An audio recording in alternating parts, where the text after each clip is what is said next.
Tingnan nyo guys, yung ulap, ayan yung bundok nandoon sa likod ng ulap, ayan siya. Ayan o, tingnan ninyo. Zoom natin. Ayan. Ang ganda. Ayan ang ulap yan guys. Ayan o. Ayan o. Ano? Ayan yung bundok ba na? Ayan, napakataas niya guys. So ayan yung para siyang tingnan ninyo. Kita nyo ba yan? Ganda. Nakapaligid siya sa bundok. Yan o. Ganda. Amazing. Amazing grace. Kuha na natin ng picture. Yan o. Grabe. Ang ganda guys o.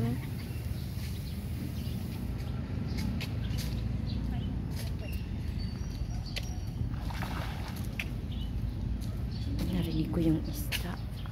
Isda ba yun? Ayun. Kung nga alam eh. Ayun. Parang merong ano eh. May isda? Ang laki. Meron ako nakita.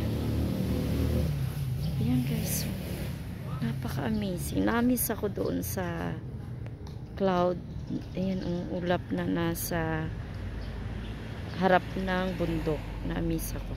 Ayan ang ganda. Grabe. Thank you Lord talaga sa pagpapala mo. Ano yun?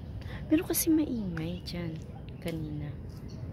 Sabi nga, ano yun aso? Isda yun? Laki. Ay, na-miss talaga ako guys. Lakad tayo. Yan. Amazing. By the grace of our Lord. Yan. Grabe talaga. Lakad tayo ha. Na-miss ako. Ang ganda ng pagkaano ng cloud. Grabe talaga. Diba? Dito kasi yun guys ang jogging zone dito sa lugar na to. Yan. Ganda. Yan. So thank you guys. Mag-end na ako dito. Salamat. Ayan, ikot ko muna to. Ayan. Ayun naman yung mga bundok na nakikita nyo sa unahan is ano yan, bundok na para sa Kalawan. Ayan.